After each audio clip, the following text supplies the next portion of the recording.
ওয়াকফের সম্পত্তি যিনি ওয়াকফ করেন তিনি বলে দিবেন এই সম্পত্তি কিভাবে ব্যয় হবে, এই সম্পত্তি কোন কাজে লাগবে। আমরা ভারতীয় হিন্দুত্ববাদীদেরকে সতর্ক করতে চাই, তোমরা সাবধান হয়ে যাও।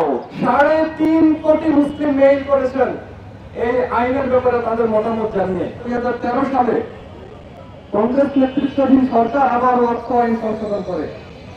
প্রতিবারই ওয়াকফ আইন সংশোধন করার সময়, ওয়াকফ আইন প্রণয়ন করার সময় অল ইন্ডিয়া মুসলিম পার্সোনাল ল বোর্ডের সম্মতি নেওয়া হয়েছে, মুসলমানদের মতামত নেওয়া হয়েছে। কিন্তু 2023 সালে মুসলিম বিদ্বেষী বিজেপি যখন পার্লামেন্টে ওয়াকফ সংশোধনী বিল পেশ করে, তারা মুসলমানদের কোন ধরনের কনসার্ন না নিয়ে সেই বিল পেশ করেছিল। মুসলমানদের তীব্র প্রতিবাদের মুখে তারা জয়েন্ট পার্লামেন্টারি কমিটি গঠন করতে বাধ্য হয়, যেখানে মুসলমানরা নিজেদের বক্তব্যগুলো উপস্থাপন করেন।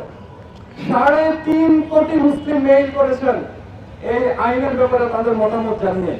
ভারতের বিরোধী দলগুলো এই আইনের বিরুদ্ধে কথা বলেছে, কিন্তু আমরা দেখলাম গত 3 এপ্রিল মুসলিমদের সকল মতামতকে উপেক্ষা করে মুসলিম স্বার্থবিরোধী ওয়াকফ আইন ভারতের লোকসভায় পাশ হয়ে গেছে।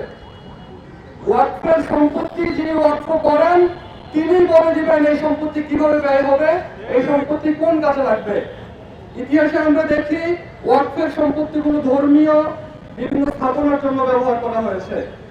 শিক্ষা প্রতিষ্ঠান তৈরি করা হতো এই ওয়াকফের সম্পত্তিগুলোতে। আমরা জোর দিয়ে বলতে চাই, ভারতের মুসলমানদের এই অবস্থার, এই দুরবস্থার অবসান হতেই হবে। আমরা যদি সেটা জায়গায় হিসাব করি, প্রায় 10 লক্ষ একর, সেগুলোকে তারা আজকে অবৈধভাবে তারা এখানে হিন্দুত্ববাদী এজেন্টদের তারা নিয়োজিত করেছে এবং মুসলমানদের অর্থনৈতিক সম্পত্তিগুলোকে তারা জোরপূর্বক দখল করতে চাচ্ছে। মুসলমানদের কালচারকে, মুসলমানদের হেরিটেজগুলোকে তারা ধ্বংস করার জন্য ষড়যন্ত্র চক্রান্ত করছে।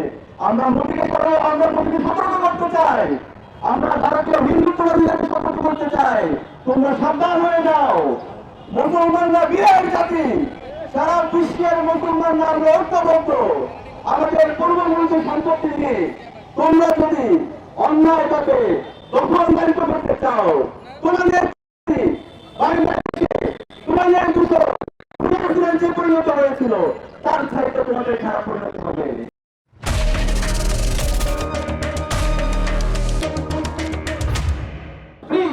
Raise your voice to defend the rights and the religious security of the Muslims in India. We also request the leaders of the world throughout the world, please be united to bring peace in the world. And we also request the Dr. Yunus, please make them united to bring peace in the world. Look, if the India are not going to stop the inhuman activities, I would like to request all, please kind of get